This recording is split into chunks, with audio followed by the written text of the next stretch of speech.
If you see me coming, better step aside. A lot of men didn't, a lot of men died. One fist of iron, the other of steel. If the right one don't get you, then the left one will. You load 16 tons, what do you get? Another day older and deeper in debt. St. Peter, don't you call me, 'cause I can't go. I owe my soul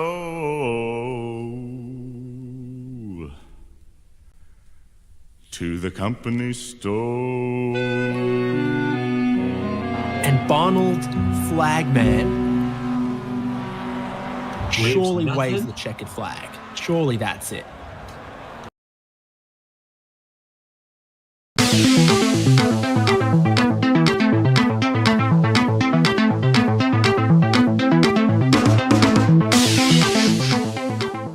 It's cold, it's wet, it's rainy at the Hockenheimring for Spec-5 World Tours Round 6, Season 16 I think is what we're at right now. But so much good racing across the seasons of Spec-5 World Tour. And this configuration of the Hockenheimring, slightly truncated one, National A, a little bit shorter at 2.27 miles, 15 turns, 45-minute race length ahead of us as per usual. Before we can go racing, we got to go qualifying. It's David Haynes here with Reese Gardner, Michael Derby on the production as HJBC brings you live coverage of Spec-5 World Tour. Yeah, indeed. Welcome to the broadcast, everybody. It is a very damp Hockenheimring that we come to for this round of the championship. Should be some interesting racing here. Certainly some interesting goings on in qualifying already here, with drivers catching the outside of the circuit and flinging themselves off into the gravel trap. I'm looking forward to the race today, David. Hockenheim, of course, a circuit that has produced some very good racing in multiple series in the past. Plenty of good overtaking opportunities around here. But a lot of dramas to try to bring your tyres in on a qualifying session like this. We're right at the crossover point of a wet track to a dry track. Michael Chase has found that it was tough to bring those dry weather tyres in, and you've got to be oh so careful as you bring them in, find where the grip is, find tyre temperature and pressure, and it can take quite a while to get to that point. Drivers are starting their first of 4 flying laps in this 15-minute session. Look at Tom Ayton in the 77. My stats say he's got the wet weather tyres on. You don't really have an opportunity in this session to, flip-flop, go from one to the other. You kind of got to make your bed and lay in it for 4 laps. Yeah, not much of an opportunity to make any changes if you so decide. But at the moment, track it looks to be mostly dry, is what iRacing is saying, but there's still very much some spray coming up from the circuit at the moment. Very foggy conditions out here as well. Visibility will be at a premium, but I think you'll be able to see far enough ahead to avoid an incident if it happens in front of you. Considering what we've seen in qualifying so far, it seems likely that there'll be at least a couple. Yep, and so the iRacing measurement you've called out, apparently it's 17% wet by the JRT measurement as well. So how that's calculated, goodness only knows, but it does look 17% wet, where you could bring in some dry tyres over 2 or 3 laps and then maybe on a slightly drying track be able to set a good time. But it's so tricky on the outlap, on the first flying lap, maybe even on the second flying lap. Tom Ayton here is going to get his time in on wet tyres and send him all the way to the top. But is that the best he's going to be able to do? Will others on dry tyres continue to improve? And how tough are the track limits and the curbs through turn 1 as well? Peter Rasakis here, he will go to the top. Also on wet tyres, I'm keeping an eye out on who on dry tyres can set a clean lap time. No one has yet. Yeah, but we will definitely be keeping an eye on Ronnie Coates here, because he's one of the guys with dry tyres on, and he's one of the people you usually see near the top in Spec-5 World Tour. Same for Michael Chase and Donnie Moffat. They're both on dry tyres as well, so keep an eye on their times. 45.6 for Peter Rosokis. That's only a tenth off what he said in practice, so I think his pace is pretty close to what we're ultimately going to see from him, but remains to be seen for everyone else. Jose Guerra did not set a time in practice and has set a 54.7 on his first lap, so a little bit off there in the open class. Yeah, it looks super challenging, and it is a real conundrum which way to go in this qualifying session and how much risk you can take. This is Ronnie Coates working his way through into the final sector of the lap.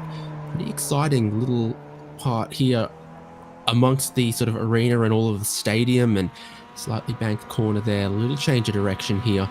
Don't Nico Hülkenberg it in the wet at the final two corners, which is to say don't run out too wide between the apexes here.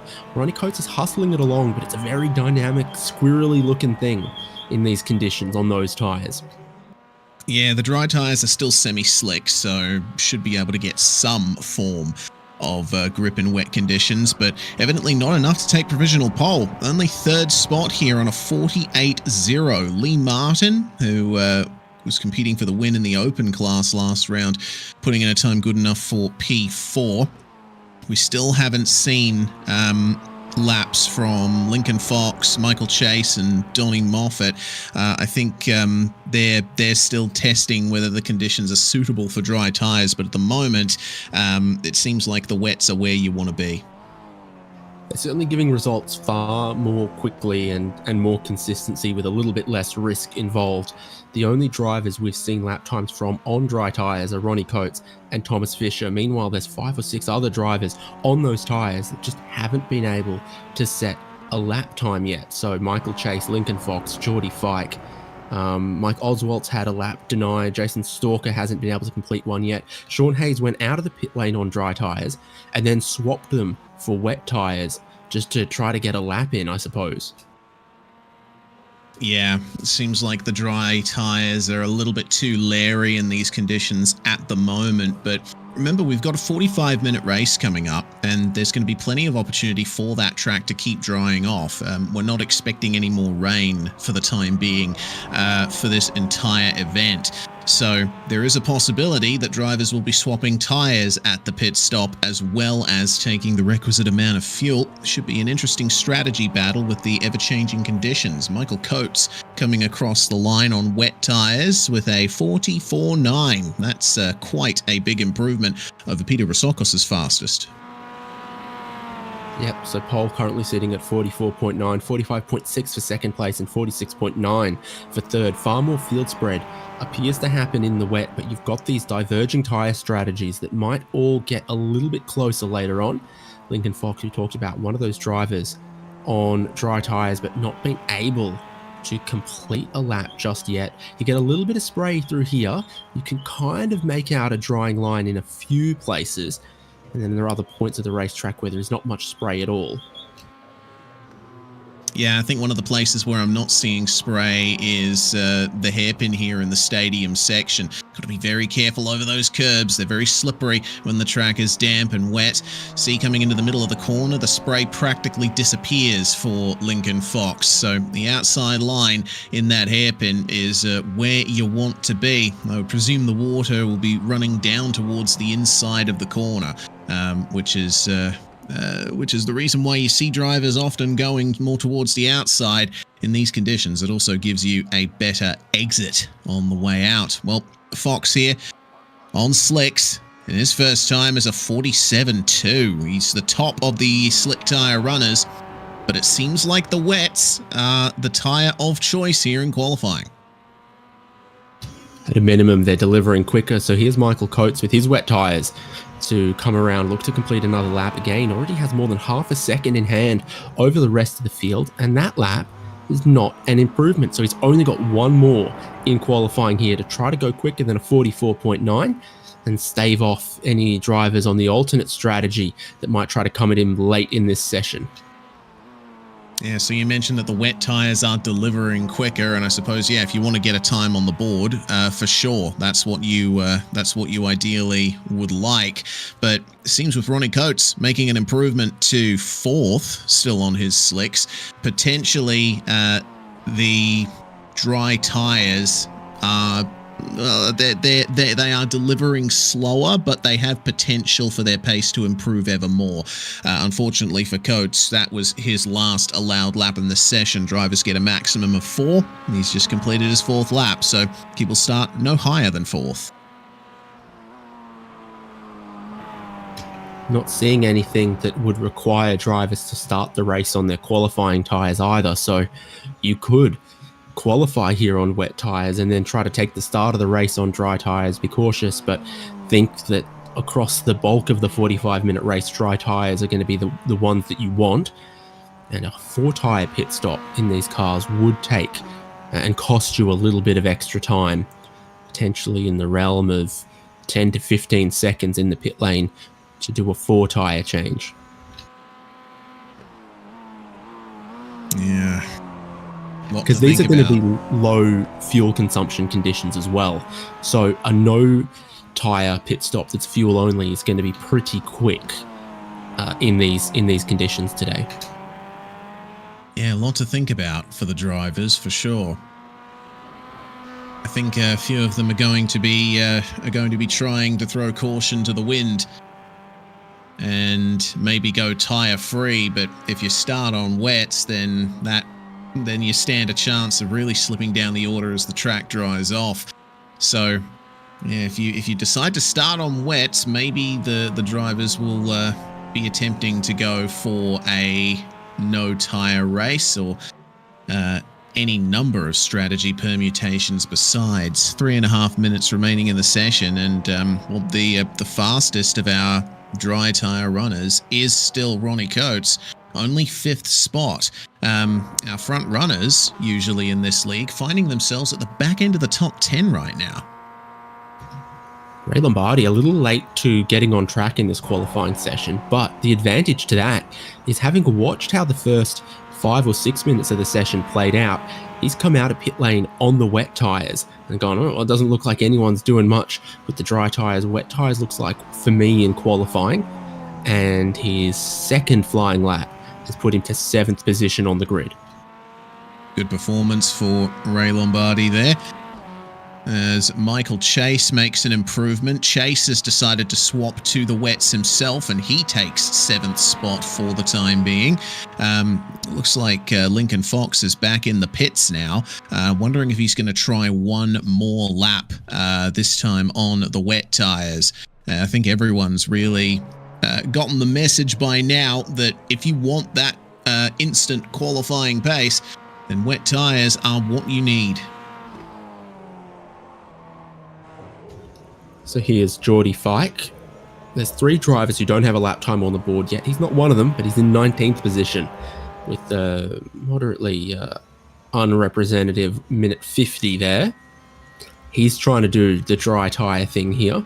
He's been relatively cautious. He's now gained a second and a half to the next lap, but only got him 1 position.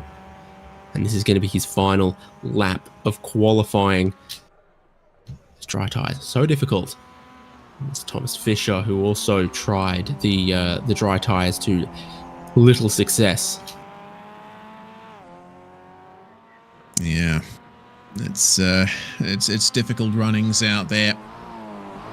On such a cold and still reasonably wet track. Lightly foggy conditions. The track is only 18 degrees Celsius, so there's not much heat being put into those dry weather tyres, and I've certainly driven the MX-5 enough to know that when the tyres are cold, it is a beastly car to drive at the best of times. Slides around an awful lot. So if the track's cold, then potentially wets are the way to go. Especially with a slight dampness on the track as Chase improves to 4th. Yeah, the wet tyres are working really well for him. Must be difficult for you with all that snow you get in Perth. Oh yeah, absolutely. Yeah, the roads are practically ice rivers, even in the summer. Yeah, it's tough for the kangaroos, the poor things. So we've got just a tiny amount of time left in qualifying, leaving it all the way to the end of the session. Drivers like Geordie Fike, Jason Stalker, and Ray Lombardi. This is going to be his very, very final lap. If indeed 20 seconds is enough time to get around and complete this one. I don't think it is. He's only just entering the stadium section now. Geordie Fike will, though, cross the line for his final lap, and again, very, very fractional improvements. It's all wet tyres up top in this qualifying session. No time yet for Rob Conahan. This is that National A part of the layout as he runs out of time, by the way. You don't go all the way to that far hairpin. You have a cut through that takes you to the Mercedes-Benz stand. Still pretty high speeds around here at the Hockenheimring, though. We lock in the grid for round 6 of Spec-5 World Tour. Michael Coates on the pole position. Peter Rosorkis, great qualifying for him in really difficult conditions, using the wet tyres to be on the front row as the best qualified open class driver. And then there's Mitchell Peake, Michael Chase, David Starb, Sean Hayes, Ronnie Coates, Ray Lombardi, Donnie Moffat, I think might have been one of the better drivers on the dry tyres along with Ronnie Coates there. And then Tom Athon completes the top 10 in that 10th position. Got Lincoln Fox, Jose Guerra as the second best open class driver, 10 spots behind Peter Rosorkis. Just to emphasise what a performance that was from Peter Rosorkis in those conditions. Brian Chabelski in the 13th and Jake DeGrond, Lee Martin, Mike Oswaltz, winner last time out in the open class, Travis Hewitt, Jason Stalker, Geordie Fike, and Thomas Fisher looks like he might be the last driver with a qualifying time. Kalgenski didn't get one, and we saw Rob Conahan was out on track when time expired. Yeah, and considering Rob Conahan's pace in practice, I think he would have had a really good time in the qualifying session.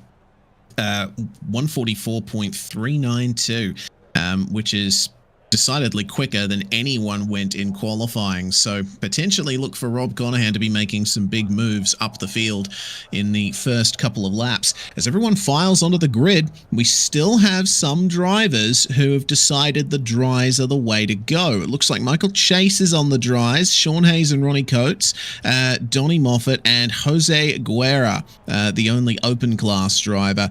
There's 2 more. Mike Oswald, 3 more. Jason Stalker and Thomas Fisher, and Rob Conahan make it 4 more drivers. All of those drivers are on the dries at the moment. Everyone else is on wets. So let's see what our top 3 will be able to do on that softer, more treaded rubber. So here's a recap of where we stand. 2% fog, 0% rain, 17% moisture on the track surface, 100% humidity, and 100% chance that you're going to need the edge of your seat for Spec-5 World Tour today, with a variety of strategies playing out on the grid. Your top 3 are on the wet tyres from what I can see. Michael Coates, Peter Rosorkis, and Mitchell Peake. Michael Chase will start out of 4th position on the dry tyres, which are going to be difficult on this race start, but really could come to him in the final 30 minutes of the race once he gets them in. And then also, he should be headed for a good pit stop as well if he thinks the dry tyres are the tyres you're going to want in the back half of this race. Then David Starb starting there out of 5th place on the wet tyres. You've got 2 drivers on dry tyres with Sean Hayes and Ronnie Coates. Ray Lombardi looks like 8th from the wet tyres. Donnie Moffat dry tyres. It's a whole chaotic mixture of tyre choices throughout this field. And look at who is really trying to get temperature and who's not. Ronnie Coates is the one I can pick out, weaving a lot, really hoping that he can get a decent enough start, just a clean start on those dry tyres. That's probably the mentality from the dry tyre runners, right? I'm going to lose spots on the opening lap, maybe on the 2nd lap, the 3rd lap. But in the final half of the race, I should be set. And the sooner you get those tyres up to temperature, the better here on the formation lap. They'll be riding the brakes to try and get some heat from the brake discs radiating out into the tyres. Weaving, it has been demonstrated, doesn't really help your tyre temperatures. So in spite of that, it might give a bit of a psychological advantage to the drivers as well. I mean, the placebo effect certainly has an effect. Coming to the end of the lap then, Just a few more twists and turns to go around Hockenheim through this motordrome part of the circuit that was built in 1966. The first real purpose-built part of this racetrack. And we'll be able to see exactly who has the advantage here on the start in Spec-5 World Tour at Hockenheim. And if you need 5,000 gallons of zero-weight 20 Ravenol oil, it's on the top of the pit lane for you. There's pit entry that the drivers are going to need at some point in this 45-minute race. They're waiting on the green flag, and you expect the wet-tired runners to be out of the gate quickly as the green flag waves. A few drivers are going to be Bambi on ice for a few laps, but hoping that it comes back to them later on. Michael Coates, the pole sitter, down the inside for turn 1 on wet tyres, as the open class leader Peter Rosorkis follow him closely. And tell you what, this is not a bad start for Michael Chase there in 4th place. He looks like he does have some grip and confidence underneath him. Yeah, he does. He didn't lose out all that much in the first corner and come up to turn 2 in the exit onto the straight, and maybe we'll see a little bit more in the favour of Pete Rosorkis and Coates. The field has mostly stayed in the same order they started in. There have been gains of 1 position from Moffat, a gain of 2 spots now for Lincoln Fox on the slicks. It seems like, in these conditions at least, the tyres are relatively equal, but let's see what happens when the wets get up to temperature. Well, there's a whole train behind Lee Martin there, as a few drivers we know didn't qualify where their pace should have them.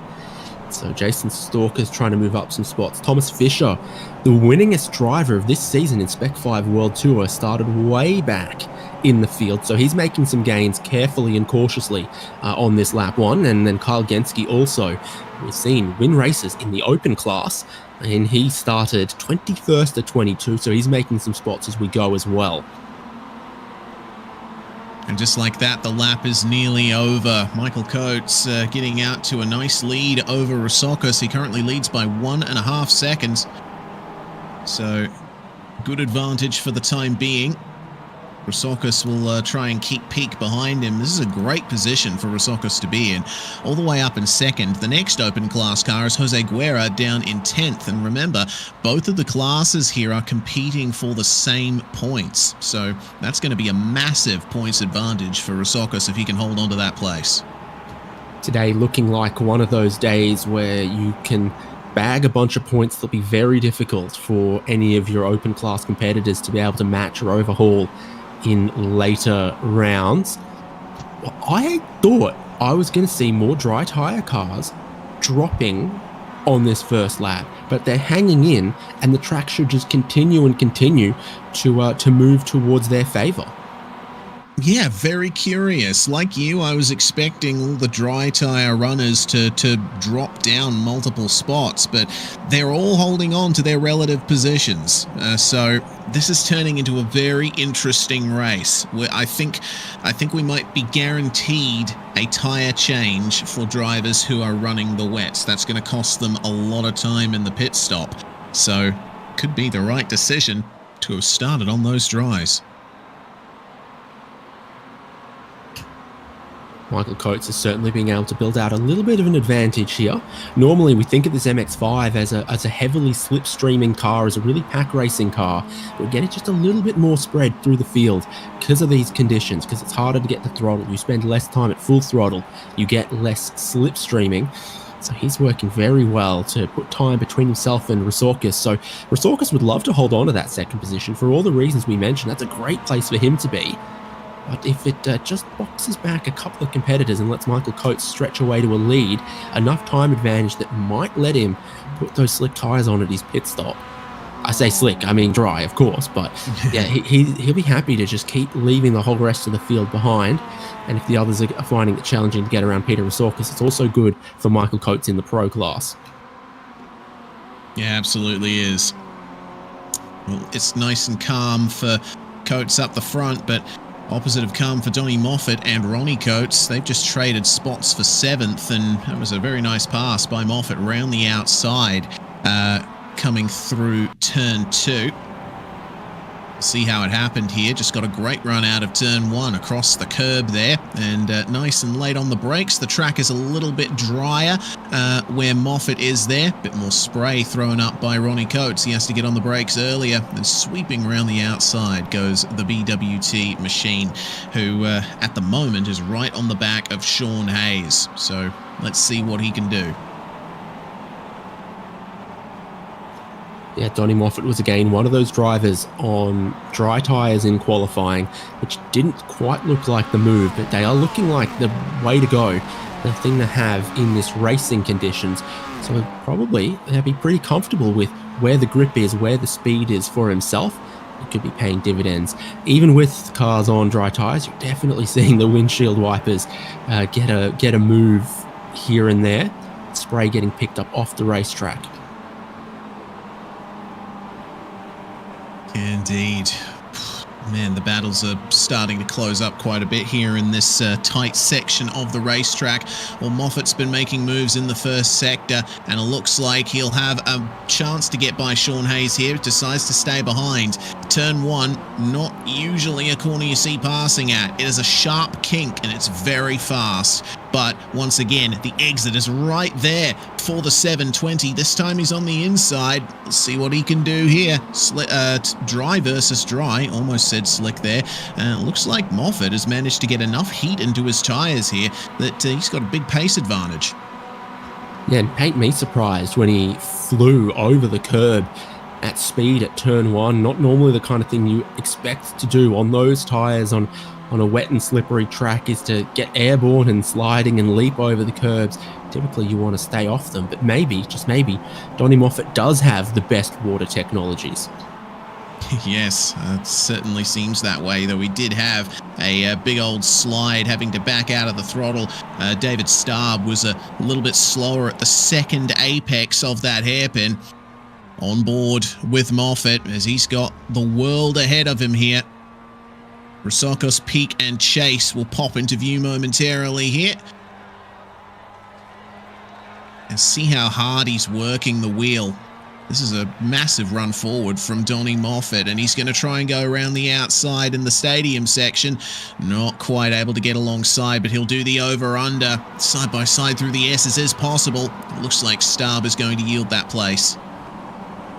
Yeah, so Moffat's making progress, and you've got this whole group here behind Peter Rosokos with Mitchell Peak. He's going to grab another one, if you don't mind.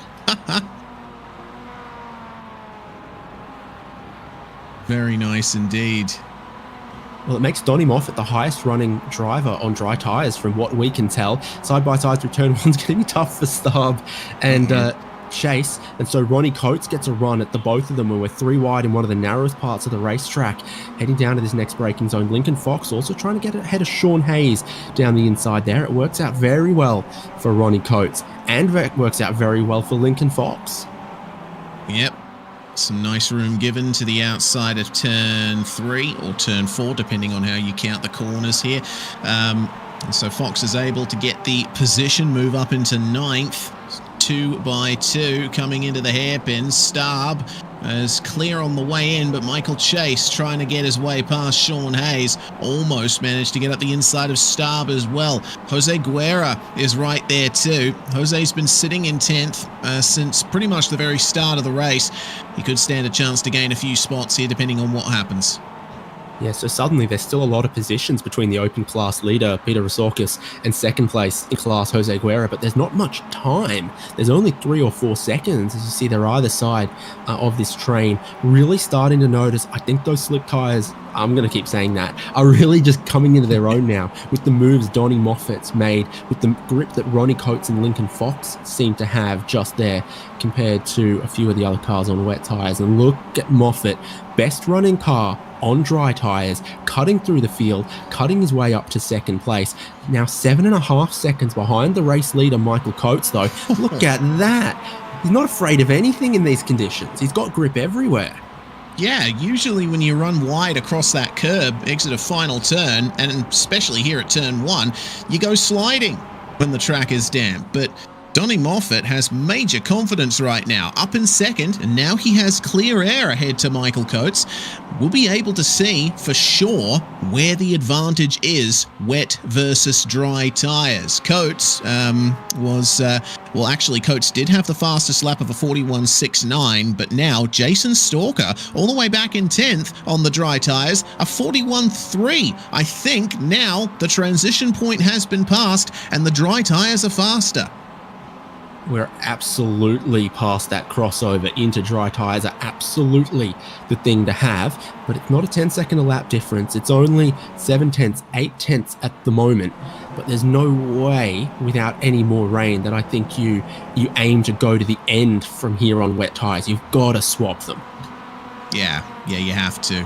The thing about wet tyres, as we keep an eye on Coates, Peak and Fox, thing about wet tyres is, yes, they are softer and they have more tread, but that also means that when the track dries out, you have more heat put into them. They tend to build up heat a lot quicker than dry weather tyres. So as the race goes on, you'll start to lose a lot of grip. There'll be a lot more wear on that rubber. For now, looks like Fox has managed to get past Peak, but Ronnie Coates with a bit of an advantage there. The battling behind allowed him to break free, and now he's got Rosakis as his next target. And I never... Oh my God, Moffat! Look at that lap from him. 1 minute 40.8.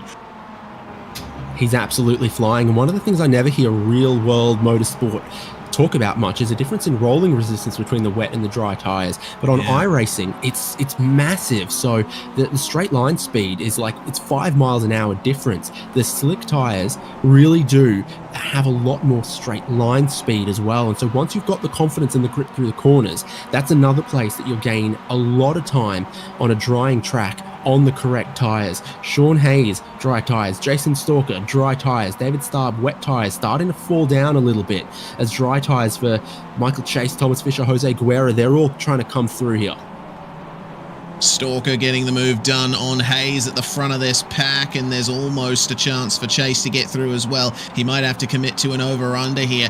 It's definitely a chance at this very slow left-hander, but has to get back into line by the time they exit the little arena. And they fall back into single file just in time for the stadium section. Seeing also Thomas Fisher getting up the inside there, but a little bit of a technical issue for him. Looks like David Starb saw that and thought, okay, I want none of this. Let Fisher go. So there's yet another position up for Fisher. He and Stalker have the most positions gained in the field. Stalker's up 11 spots. Couldn't see his rivals, so he had to take a Starb in the dark. Oh, yep, there we go. We started... Thank you. That felt slightly pandering, but yep. So we started this race, a real just mix all through the field. It looked like rolling 20 dice or something, who had dry tyres, who had wet tyres. But the dry tyres are rising up the timing. The wet tyres are starting to drop down, where your 4 cars at the very back of the field are on wet tyres. Your leader is still on wet tyres, but being hunted down, and cars on dry tyres are making moves all through the midfield. The red marbles going to the top, blue marbles going to the bottom. Yeah, seems to be the way of it. Donnie Moffat taking nearly 2 seconds out of Michael Coates on the last lap as this fight keeps going here. Oswald, Guerra and Starb. David, the only driver on wets in this pack. And it looks like he has no response for them. In fact, he runs a little bit deep in the hairpin there, so he's going to completely lose touch with them now. Up ahead, Michael Chase and Thomas Fisher continuing to fight their way forward, getting up to Sean Hayes. This is a whole pack of dry tyre runners behind Peak and Rosakis. Looks like Lincoln Fox, Ronnie Coates, they've managed to get by Rosakis as well. So Peter with the start on wets, I mean, he's certainly played the start of the race really well, not to say nothing of qualifying. Brilliant qualifying performance. But yeah, I think as time goes on, he's going to slip further back into the clutches of his fellow open class drivers. All sorts of pressure on Mitchell Peak right there. Queued up behind him, what is it, 6 dry-tired cars, and they've just got more speed in a straight line as well. for Jason Stalker, who thought about it and then goes back into line. You should have more straight line speed on these tyres. That should make passing a little easier. Now he does get a better run through turn 1, a bit of a wobble from Peak. Stalker looks to the inside at the next big braking zone. Poor Peak, I think, had to back out a little bit there. I think he expected Stalker to get the move done a bit more decisively, but they avoid making contact for the time being. And here comes Thomas Fisher. Once again, there's that rolling resistance difference that you were talking about, David. Fisher up the inside, and Hayes and Chase will try and follow them through, but Chase is... a little bit of contact. I was going to say Hayes was boxed in slightly, and Michael Chase hasn't been able to complete the move either. Both of them having trouble making their way past Peak here. Oh, and there we go. The 94's around. Sean Hayes trying to get up the inside, but he would argue got turned in on, but I think it was a bit of an optimistic dive. It wasn't particularly close. I was looking for him to make contact with the car one further back, but he's gone very rapidly into a closing gap there. The gap's closing for the race lead as well, as we've crossed half an hour to go. So 1/3 of the race done, 2/3 still to go. Donnie Moffat's within 1 second of the race lead. There was a time starting on those wet tyres when Michael Coates had almost a 10-second lead over the rest of the field. But Donnie Moffat's now taking 2 seconds per lap out of him. Means it hasn't taken many laps at all to be staring right at the race lead. Yeah, Donnie Moffat again with a massive lap there, 1.9 seconds faster than Michael Coates. It seems like the wet tyre runners, the best they can run is a low 42. The slicks, meanwhile, the dries, they are setting mid 1 minute 40s at the very least. And here comes Moffat, big run down the straight. But he's not quite close enough to get a decisive move done into the hairpin. He's going to hold off for a little bit longer.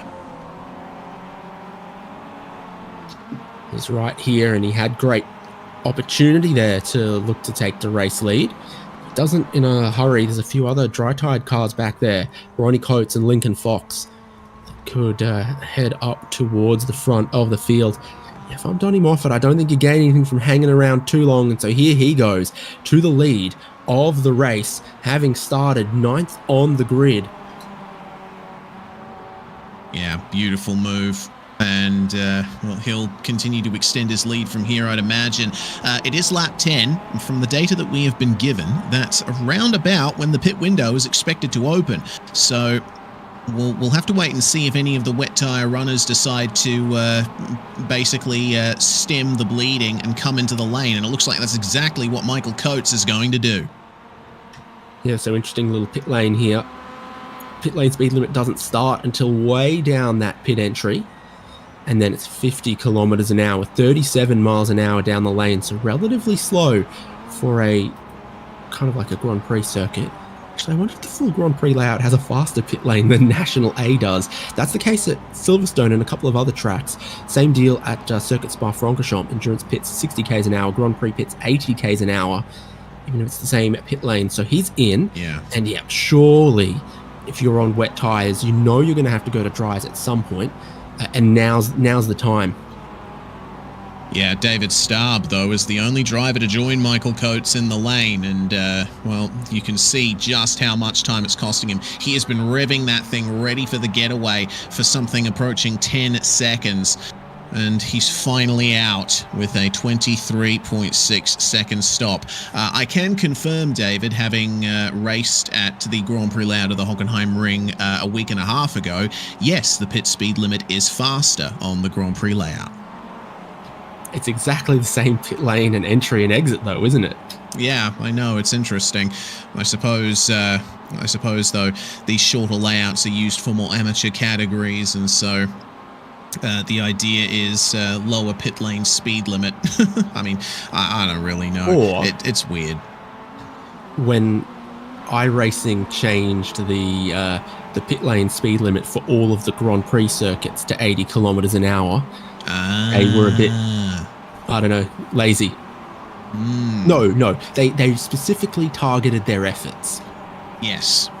I think that's the correct way to put it. Yeah. That's a possibility as well. So just to confirm, of course, you saw that both sides of the car go up on the jacks. You would have expected it. But Michael Coates and David Starr both showing as having gone to dry tyres. That's taken them about 23 seconds for the 4-tyre change. Otherwise, I think you're expecting about 10 seconds of fuel from the dry tyre runners.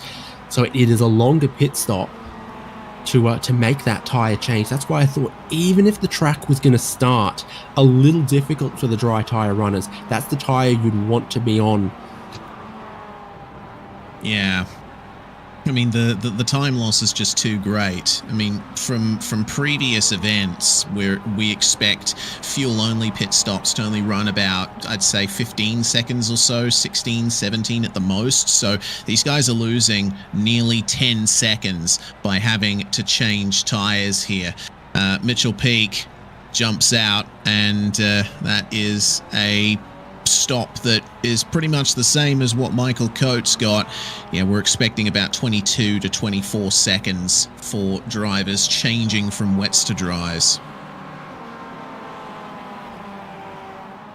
So it's brought Michael Coates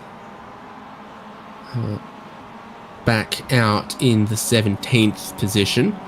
Donnie Moffat has now been reeled in somewhat by Ronnie Coates. It's maybe taken just a little bit longer to find his mojo. Remember, in the opening couple of laps, Moffat scythed through the field. He got ahead of Ronnie Coates. Now Coates is coming back at him. Well, interesting to note that, because Moffat set a 1 minute 42 on that lap. He actually made a mistake. He carried a bit too much speed through the left-hander in the arena after the hairpin and had a massive slide on the green-painted concrete. So that goes some way to explaining why he's under threat for the lead now. But still, Ronnie Coates has increased his pace somewhat. I'm wondering if Donnie has potentially pushed those dry tyres a bit too hard in the opening stages. Weather alert. Officially, the track is dry. No longer is the track mostly dry. The track is dry. So you do have a lot of drivers coming in to change out their wet tyres. Jose Guerra, who started on those dry tyres, has gone ahead for the leader class as Peter Rosorkis pits. But even before Rosorkis pitted, Jose Guerra had made that pass on track. So, I mean, wow. So much jeopardy to these weather conditions. Peter Rosorkis had an amazing qualifying, a great lead on everyone else in class, and just like the water on track, it's evaporated pretty quickly. Yeah, shame for Rosorkis, but you know, it's a 50-50 choice, and you can only read into the conditions so much. So maybe he was anticipating the track would stay wet for a bit longer. We're not entirely sure. Donnie Moffat has decided it's time to come into the pit lane from the lead of the race. So Ronnie Coates and Lincoln Fox make their way to the top two. First of our dry tyre runners to pit, and we'll see if this is a fuel-only stop. We are expecting it to be. No sign of the car going up on the jacks. So, yeah. I'm still unsure exactly why Moffat dropped his pace so much.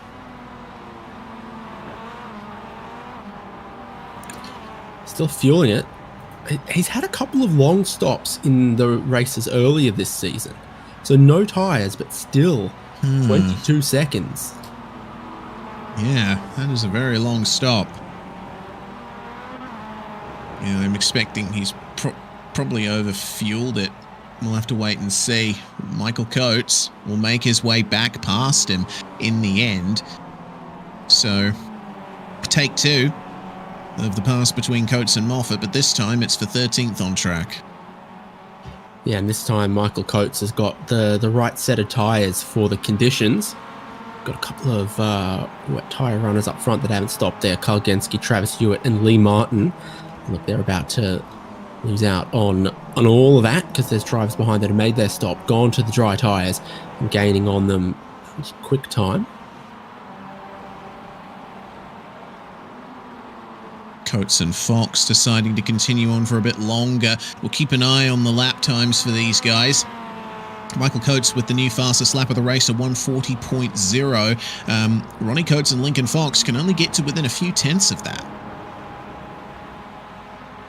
Yeah, and Ronnie Coates a fair bit wide there through turn 1. Another lap where Lincoln Fox takes a little bit of margin out of the lead. So this has been a tough race to be the leader. The only time it looked fun to be the leader was when Michael Coates worked away to 7 or 8 seconds clear of the field. Then his wet tyres went away, the dry tyres for everyone else came in, and then it was no longer a fun time to be a leader as his gap whittled away at 2 seconds per lap.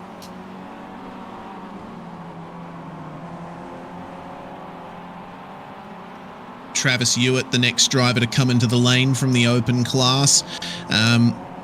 So that's going to make it only 3 drivers who are still running wets here. I'm really surprised that Kyle Genske, Lee Martin and Jake DeGrand have decided to continue on as long as they have. I would have expected the moment they saw Rousakis come in, they would have joined him.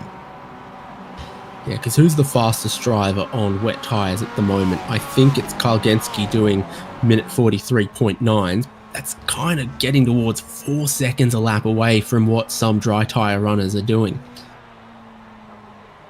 Yeah, very long bit of time given up. Well, it looks like our leaders are making their way into the lane for their stop. Coates and Fox slowing all the way down. Lincoln trying to make up a bit of time on the braking into pit lane.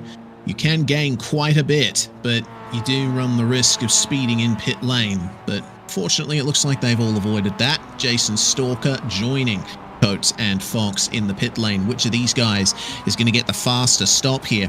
And is it going to be any faster than Donnie Moffat's stop? Moffat with some long stops in the past. Ronnie Coates immediately on the rev limiter, getting ready for the getaway.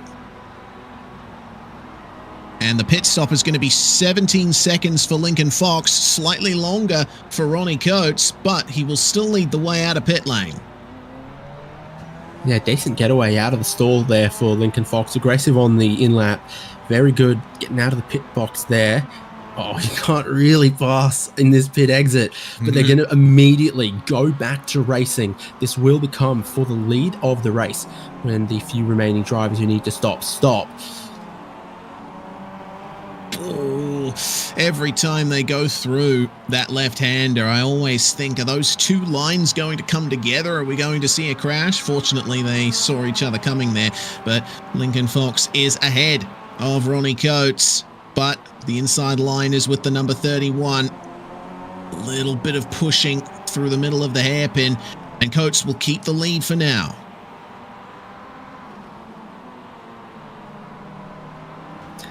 So overall, this has worked out pretty well for Michael Coates. Look how close he still is to what we think will be the lead of the race. His pit stop only 6 or 7 seconds longer.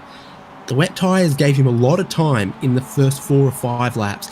Then all of that disappeared just before he could pit. If the pit window had opened a little earlier, I reckon the right strategy would have been to start on those wet tyres and then quickly get to dry tyres while you still had the time advantage. But the pit window opened just a little bit too late for Coates to really maximise it.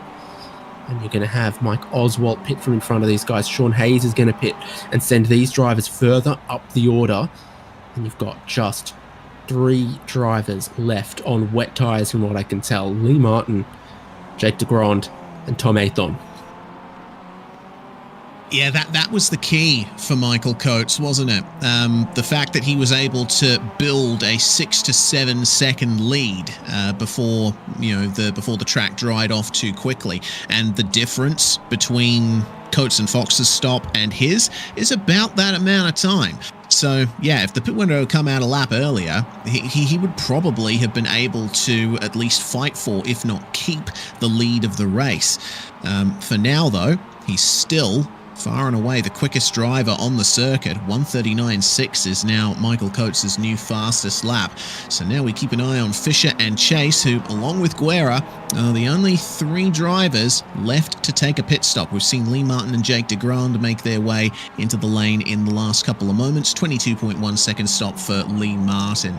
And They will stay tight through the penultimate corner, make their way into the lane, make sure not to get onto that concrete where the dividing line happens, otherwise you will get a penalty. You said earlier you might not want to do a Hülkenberg. Well, you don't want to do a Hamilton either. Look who's got a black flag. Speeding on that pit entry, Thomas Fisher. Jake de Grand also has got one. So I don't know exactly how Fisher has gone and done that. And now he's looking to be taking right side tyres as well. Very confusing for Fisher, and I think that'll take him potentially out of the top 15. Yeah, definitely looks like it. At the point he entered pit lane, Fisher was going 76 k's an hour. Remember, the pit lane speed limit is 50. So he was 10 miles an hour over the pit lane speed limit. No surprise he got a black flag from that. Now that's $250, 2 demerit points, I reckon. It's going to cost him very dearly. We talked about trying to optimize these pit stop times, and adding 40 seconds to your pit stop is not the optimal strategy. You could make starting dry tyres work. You could make starting wet tyres work. You can't make a pit lane penalty like that work for you in your strategy. So with pit stops from everyone, Ronnie Coates leads the race from Lincoln Fox there in second. Michael Coates only 2 seconds back. And this poor Peter Rosorkis. Not ideal there. Going into the drag strip, which is especially slippery. I'll correct myself earlier, not 10 miles an hour, more like 17 or 18 miles an hour. I got my metric to imperial conversion confused. It's 26 k's an hour over or something like that. Maybe he thought he was Grand Prix pitting. Yeah, potentially. Well, this is why you always practice your pit stops before a race. Well, Ronnie Coates and Lincoln Fox now your top 2, but Michael Coates is still chipping away at them lap on lap. There's a good response from Fox, a 39.7, but Coates setting another 39.6, so still has a pace advantage over our top 2. Because now what you've got is Michael Coates has younger slick tyres than the drivers in front, I do believe. Yeah. Yeah, exactly. Well, I suppose their pit stops. I don't think either of them went up on the jacks, did they? No, not at all. Not even a left sides situation.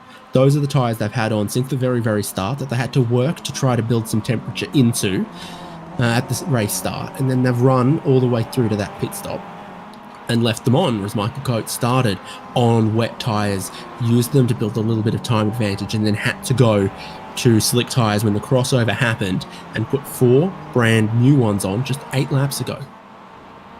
Yeah, well, see what he can do with that advantage. You know, those tyres are 8 laps old versus 18 lap old tyres for Coates and Fox.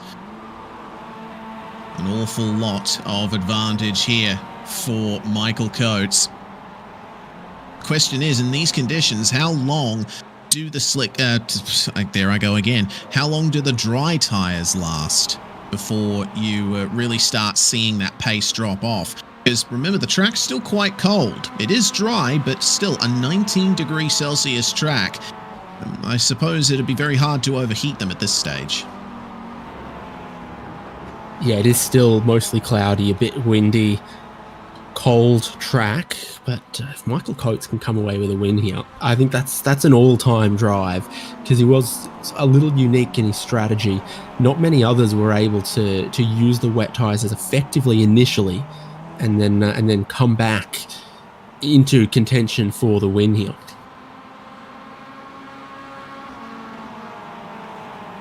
And we're rapidly getting into the point where there's not much left in the race. 11 and a half minutes on the clock. And the top 3 all in line, equidistant from each other.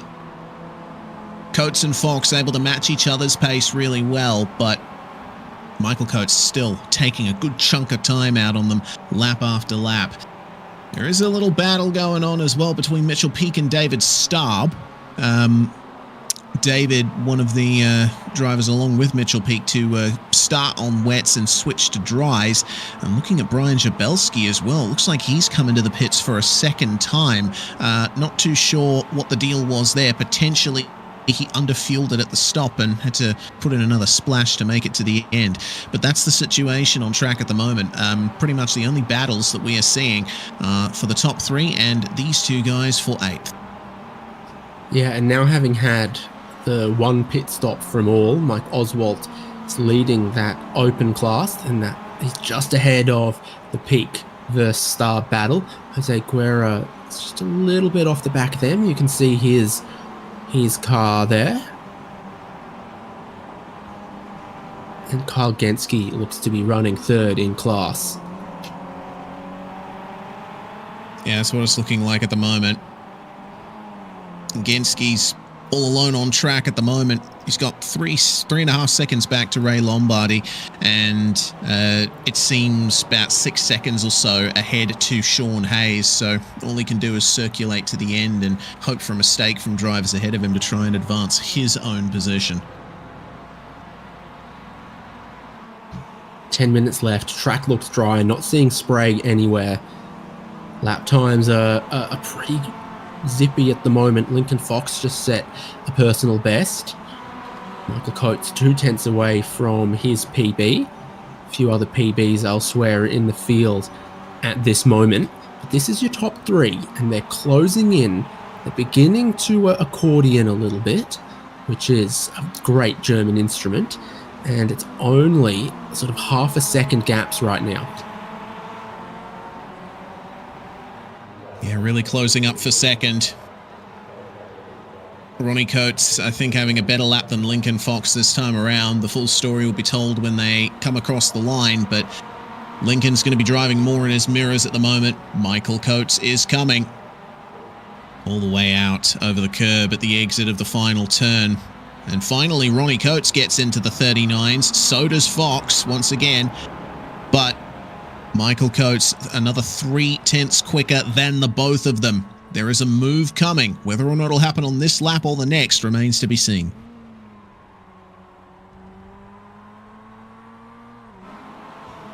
So there's the look from second place. You don't have the full length of this parabolic straight to slipstream in on your rivals towards that normal Grand Prix hairpin.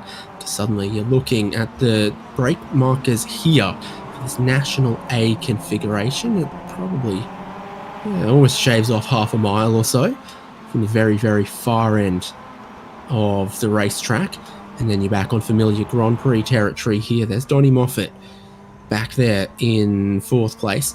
At least he's not going to run out of fuel from 4th.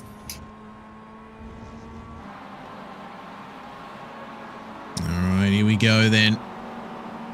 The fight continuing into the stadium section. 3-way fight between these guys, and the battle for 7th has turned into a 3-way fight as well.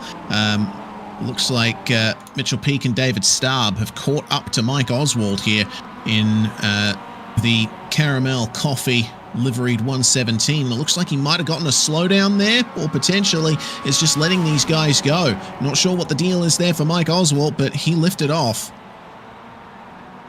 I think he knows he's leading class and he just doesn't want to be part of any of this. It does cost him a couple of points, but if he thought you stood no chance of holding them off, then why take too much risk at what has been well, you've taken enough risks already today as far as when you decided what tyre to qualify on, when you decided what tyre to start the race on. So many little decision points all through this round to this point. Yeah, decisions. Defining word of this round of Spec-5 World Tour. Well, Coates is going to have to make a decision soon whether or not to go for the move on Lincoln Fox. His pace seems to have stalled a little bit. He's probably just observing the two of these guys, trying to find a way past them. It's the first time he's really had to fight his way up for a position. Started on pole, had a great lead, and then just trying to work his way through from his pit stop. He's still the faster of these guys, but not by much over Lincoln Fox. Did you catch why Thomas Fisher had to make a second pit stop? We spoke about Zabelski. Yeah, I'm not sure. I mean, Fisher did have that speeding in pits penalty, but he would have served that when he was taking his initial stop. Yeah, so for the points leader, this is a very unhappy trip to the Hockenheimring. Michael Coates second in points, Ronnie Coates third, Lincoln Fox fourth. So suddenly you're in 20th position. All of your biggest rivals are in those podium spots. This could be a turning point for Fisher. Yeah, certainly could. I mean, yeah, I'm just observing him. It doesn't look like there's anything noticeable that's happened to him. Probably just made a mistake, potentially on tyre selection. I mean, is it even possible to change wets to wets on only one side of the car? I didn't think so. Isn't it just the one checkbox for compound? Yeah, I'm pretty sure it is. So we can rule that out. I mean, wet left side tyres, dry right side tyres would be great if only the left side of the track was wet. Don't know how often that happens. No. Fisher will slow down and allow them by as there's a move. David Starb getting up the inside of Mitchell Peak, and he'll take 7th spot. Something interesting has also happened in the top 3 battle. Michael Coates has lost a ton of time. He is a lot further behind Lincoln Fox than he was last time we looked at him. Yeah, time lost for Michael Coates. It's here at the Mercedes-Benz stand. He brakes too late. He's on the curb. He's on that wet. The curb could still be wet out there. Yeah, certainly could. Maybe potentially carrying a bit too much rearward brake into the corner as well, which can unsettle the rear of the car. So, despite the great pace that we've seen from Michael Coates, I don't think he'll be in contention for victory anymore. There's still 3.5 minutes left in the race, 3 laps to go for our leaders. But, yeah, Michael's just too far behind, I think, to make any impression on these two. I never say never, but I'm glad you're trying to manifest it from the commentary position. Yeah, just calling it as I see it. I mean, that gap just seems too great to make up, even with the former pace advantage that Coates has. And I think now that his tyres have been run on for a good portion of laps, he might have run out of relative pace himself. We'll have to wait and see, though. Michael Chase and Jason Stalker, the other battle on the track here at the moment for P5. We're seeing drivers start to come together again right at the end here. Genski versus Lombardy for 12th, Hewitt versus Fike for 15th, and Zabelski and Athon have exchanged places for 17th spot. So we had a period of the race there where there were basically no battles going on, and all of a sudden, everyone has ebbed and flowed together right at the end. Yeah, and having let them through, Mike Oswald leading the open class is still right. With this battle between Mitchell Peak and David Starb, we haven't seen a whole lot of David Starb this season. He ran basically the full season, some previous other ones when he could. So it's great to have him back. And he's trying to put all kinds of pressure on Mitchell Peak if he can. The timing is always interesting, by the way, in these races. It's a timed race. In a dry race, you can predict pretty clearly, you know, how many laps the race is going to be. But no one can accurately predict how quickly the pace will improve on the racetrack, how quickly the circuit will dry. So we are headed for 2 more, and it was only a matter of 10 seconds or so. But there is still time for Coates and Fox to battle, and Michael Coates has still sat just 2 seconds back behind them for the last lap or so since his mistake. Yeah, he was 0.2 faster than the both of them in the last lap, so the pace advantage is still there. And if there is a move from Lincoln Fox and they run side by side for a couple of corners, then that might give the 213 the advantage that he needs.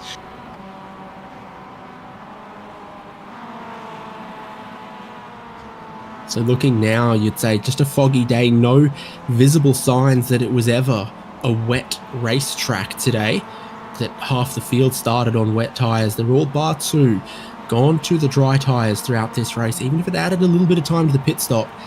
The right tyres at the right time in these changeable conditions, it's worth 2-3 seconds a lap sometimes. We saw that, how quick the wet tyres were initially, and then how quickly the track changed and the dry tyres came back. Then Michael Coates had the right tyres at the right time.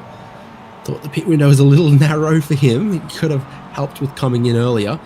There's the white flag for one more lap. Fox's pit stop shorter than Ronnie Coates, and I'm starting to see Fox really maybe dropping back on fuel concerns here. Yeah, he gave up a lot of time on that lap there, especially across the start-finish straight. So might be in trouble for fuel. Now Michael Coates is starting to catch back up, but will he be able to by the end of the lap? They've got some lap traffic ahead of them as well. Lee Martin and Tom Athon fighting still over 17th spot. It looks like Athon passing Lee Martin for actually 18th is what they're battling over, and Brian Jabelski up there as well. So they might catch up to them here by the time they get to the stadium section. A mistake from Athon just ahead, bringing him and Martin together. This is not what Ronnie Coates would want to see. Meanwhile, David Starb and Mitchell Peake still fighting their way through over 8th spot. Jumping out of the way as Lee Martin to allow our leaders by, practically stopping on the circuit. Looks like there's just enough of a lead there for Ronnie, and it looks like Lincoln Fox mega fuel saving right now. Michael Coates has gotten into P2, but I don't think it's going to be enough to overcome Ronnie. Also got Tom Athon jumping out of the way, looking to go one lap shorter in this race. Through the final corner, Ronnie Coates is going to be waiting on that checkered flag. He started on the dry tyres. He had a good pit stop. They came to him in this race, and he'll win it from Michael Coates in second, who took the wet tyre starting strategy. Lincoln Fox mightn't even get third. Donnie Moffat got fuel. Lincoln Fox has got none. Oh, no. Well, big miscalculation there from Lincoln, but it looks like he'll just... No, he won't be able to. Michael Chase grabbing fourth from him in the last few meters of the race. Such a shame for Lincoln, but he has made it across the line. That's a very close finish there between four cars. Stalker, Peake, Starb, and Oswalt, only covered by half a second.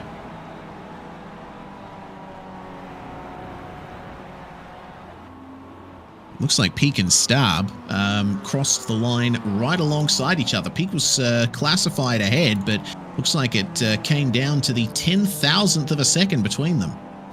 Just behind them was Mike Oswald, who takes that open class win. Jose Guerra second. Peter Kargenski third for that class. Drama laid on as not enough fuel for Lincoln Fox.